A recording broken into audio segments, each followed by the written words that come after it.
جناب زہرا کی میت، مولا علی کے چیخ چیخ کے رونے کی آواز۔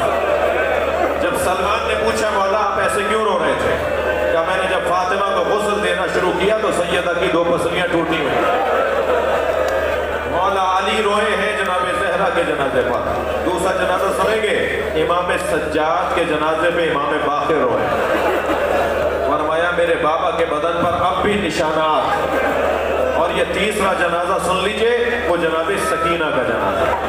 جب غسالہ غسل دینے کے لیے آئی نا، بلائی گئی تو وہ روتی بھی باہر آئی اور امام سجاد کے سامنے بیٹھ کر کہنے لگی، بس آخری جملہ، بہت رو لی ہے، بڑا گریہ ہو گیا۔ امام سجاد کے سامنے آ کر بیٹھی اور کہنے لگی اے اسیر زندان، تمہاری بہن کو کیا بیماری تھی؟ امام نے فرمایا میری بہن کو کوئی بیماری نہیں تھی، کہ میں نے کرتا علیحدہ کیا تو بدن پہ نیلے نشان۔ امام نے فرمایا تازیانوں کے نشان، یہ سکینہ کے بدن پر شیمت کے تازیانوں۔ اللہ لعنت اللہ